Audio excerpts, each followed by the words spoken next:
Pemirsa, kita sampai pada sesi terakhir acara Jala Budaya kita dengan topik hipnoterapi. Tadi di sesi sebelumnya Bruder Neri sudah menyinggung tentang hipno FT tadi, Bruder. Silahkan dilanjut, Bruder.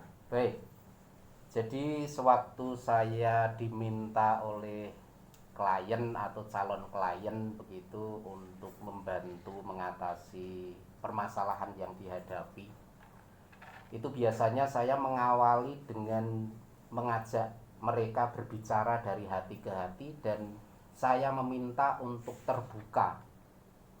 Dan pembicaraan memang hanya di ruang terapi. Dalam arti saya pun tidak akan pernah membocorkan rahasia mereka ke hadapan publik. Karena ini termasuk rahasia dan juga kode etik yang harus saya jaga sebagai seorang terapis. Nah, berkaitan dengan prosesnya, setelah tadi mengawali dengan pembicaraan omong-omong, saya sebenarnya lebih hanya mau menemukan kurang lebih yang menjadi inti permasalahan itu apa, atau sumber masalahnya apa begitu. Dan dari penggalian yang saya lakukan, kebanyakan mayoritas itu sumbernya berasal dari keluarga sendiri. Jadi kerap kali orang atau anak, termasuk juga sebenarnya orang dewasa, itu mengalami permasalahan bahkan kemudian dibawa sampai sekarang ini, itu tidak terlepas dari permasalahan keluarga yang membentuk. Seperti itu. Nah, sehingga setelah menemukan sumber masalahnya, saya baru kemudian mengajak mereka untuk berproses. Misalnya saya beri contoh, mereka ada, misalnya klien ini ada kebencian terhadap bapaknya misalnya, karena bapaknya selingkuh misalnya. Nah, biasanya saya tanya, kurang lebih tingkat kebencianmu terhadap bapakmu ini kalau diukur antara 0 sampai 10, kurang lebih di level berapa? 0 itu netral, 10 puncak kebencianmu. Kalau mereka memang sangat benci, biasanya mereka levelnya memang tinggi, mungkin 8 atau 9 bahkan 10. Nah, dengan teknik EFT ini, itu bagaimana saya menuntun klien untuk membawa klien dari yang tadi levelnya 10 itu semakin turun, semakin turun, semakin turun sampai di level netral atau 0. Dan biasanya kalau klien ini sudah mencapai level netral atau 0, itu klien berkaitan dengan peristiwa, misalnya tadi bapaknya yang selingkuh, yang sebelumnya sangat benci, jengkel, marah dan lain sebagainya, kalau sudah sampai dituntun ya, dipandu dalam terapi sampai di level 0, biasanya pikirannya sudah lain. Terhadap bapaknya pun sudah bisa menerima, dalam arti bahkan kadangkala yang muncul malah saya merasa kasihan dengan bapak. Seperti itu. Jadi itu yang saya lakukan. Misal itu tadi hanya salah satu contoh ya. Ada banyak kasus ya yang saya tangani berkaitan dengan emosi negatif atau juga berkaitan dengan fobia. Fobia dalam arti tentu kan ini termasuk ketakutan yang tidak ketakutan tak teratur lah, bisa dikatakan seperti itu, ketakutan yang berlebihan begitu. Itu pun juga sangat efektif kalau saya menerapkan salah satu metode hipnoterapi ini dengan menggunakan EFT ini. Bahkan kalau setiap kali terapi saya biasanya membuat yang namanya rekaman terapi yang seperti ini, Mas Idus. Jadi ini merupakan ya hasil dari proses terapi dari masing-masing klien. Dan ini dalam 1 tahun biasanya ya lebih dari 100 orang biasanya, sewaktu saya katakan sebelum pandemi COVID-19. Kalau untuk sekarang ini dalam kaitannya dengan terapi EFT, karena situasi yang sebelumnya saya menerapkan harus face to face, untuk sekarang ini saya menerapkan dengan lewat telepon atau video call gitu. Saya tuntun, saya pandu dengan telepon. Klien saya ya ada yang dari Bali, ada dari Jakarta, dari Bandung, tetapi karena tidak bisa ketemu langsung akhirnya ya lewat telepon. Seperti itu. Ya, terima kasih Bu Dur. Selama ini Pak Andi menghadapi kasus yang paling ekstrim itu apa Pak Andi? Ekstrim apa ya?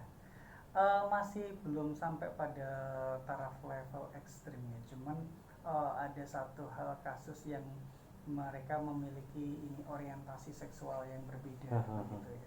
Tapi ini cukup saya sih tidak bisa mengatakan bahwa ini hasil 100% dari hipnoterapi karena yang saya lakukan banyak hal ya, bukan hanya menggunakan hipnoterapi saja. Memang salah satunya adalah menggunakan hipnoterapi begitu.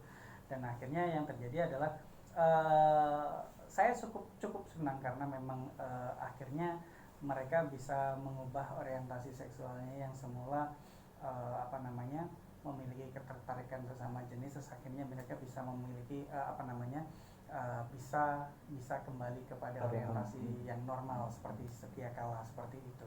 Itu yang salah satu yang mungkin cukup menarik yang pernah saya alami sih itu. Terus yang terakhir itu ada kasus ya mungkin ini cukup simpel sih ya, bukan permasalahannya yang cukup berat, cuman cukup unik juga karena memang dia beberapa tertarik untuk masuk ke dalam sebuah satu jurusan begitu gitu ya, terus tapi mengatakan bahwa motivasinya terus menurun. Mereka untuk diberikan sebuah motivasi, cuman memang hasilnya bukan terus akhirnya dia saya akhirnya sudah keterima di jurusan tertentu, tapi mereka malah bisa memilih jurusan yang lain gitu.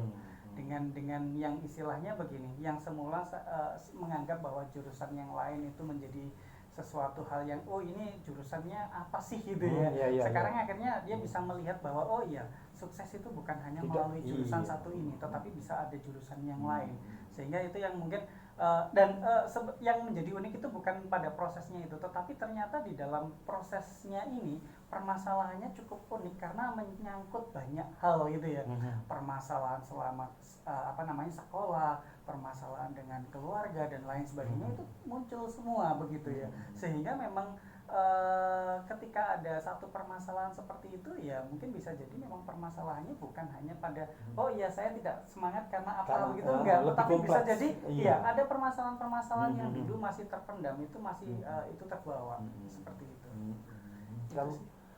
Kalau Bu Dur melihat mungkin terapi massal itu katakanlah misalnya dalam satu komunitas anak-anak sekolah ketika menghadapi persiapan ujian gitu seperti apa gitu? Baik, itu sering saya lakukan ya. Baik untuk anak-anak SD, SMP maupun juga SLTA. Dan kalau dari segi jumlah ya tergantung yang ada di sekolah itu.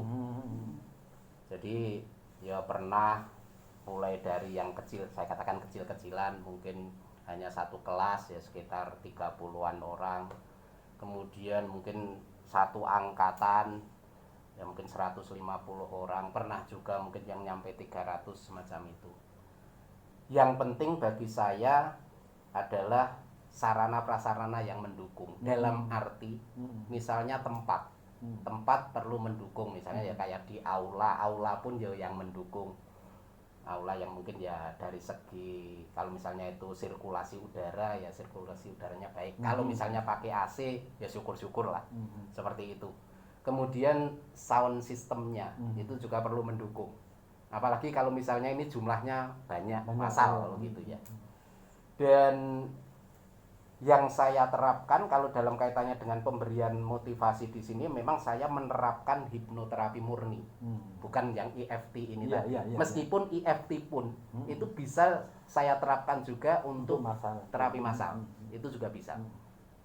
Jadi dengan hipnoterapi murni saya awalnya memang ya memberikan pengantar, biasanya pengantar. Intinya kesiapsediaan mereka, kerelaan mereka untuk berproses. Jadi semacam ada ya kesepakatan bahwa mereka akan dengan sukarela mengikuti proses ini.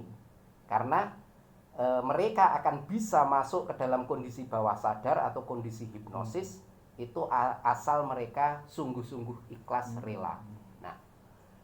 Nah, sewaktu saya kemudian melakukan proses di sini ya terapi atau pemberian motivasi secara massal, tadi diawali dengan relaksasi, kemudian dilanjutkan dengan deepening, ini untuk pendalaman semacam relaksasinya supaya lebih dalam. Baru kemudian saya memberikan sugesti tertentu. Kalau misalnya ini dikaitkan dengan persiapan, kalau pada waktu itu persiapan ujian nasional, ya saya fokusnya bagaimana siswa nanti dengan percaya diri, dengan keyakinan diri, dengan kemampuan yang dimiliki, itu yakin bahwa mereka bisa. Jadi sugesti yang saya berikan kadangkala saya mengucapkan seperti ini ya. Mulai dari sekarang dan seterusnya dan selama-lamanya saya semakin yakin dengan diri saya sendiri. Saya semakin percaya diri. Saya bisa, saya pasti bisa, saya harus bisa. Ya. Saya semangat, saya lebih semangat lagi dan seterusnya. Pokoknya hal-hal yang menyemangati diri sehingga anak ini atau peserta ini nantinya setelah ya menjalani proses ya saya katakan terapi massal atau proses pendampingan secara massal ini yang memiliki motivasi yang baru, khususnya kalau misalnya dikaitkan dengan ujian tadi ya kesiapsediaan mereka untuk menghadapi ujian.